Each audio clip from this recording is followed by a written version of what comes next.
দিনে স্বাভাবিক তাপমাত্রা আর রাতে কনকনে শীত। এমন বৈরী আবহাওয়ায় গাইবান্ধায় শিশুদের মধ্যে দেখা দিয়েছে ডায়রিয়া সহ নানা রোগ। জেলা সদর হাসপাতালে ডায়রিয়া রোগীর জন্য বরাদ্দ বেডে স্থান সংকুলান না হওয়ায় শিশুদের চিকিৎসা নিতে হচ্ছে মেঝে কিংবা সিঁড়িতে।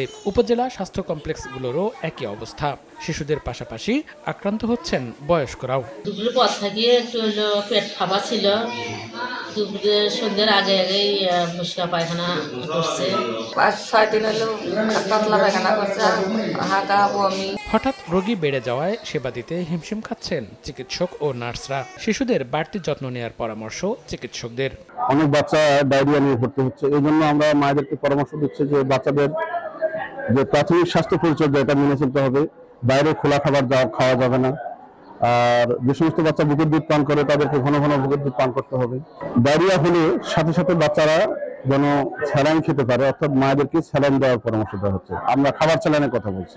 গাইবান্ধা 250 শয্যা জেনারেল হাসপাতালে ডায়রিয়া রোগীর জন্য 20টি বেডের বিপরীতে প্রতিদিন ভর্তি থাকছেন 50 থেকে 60 জন রোগী।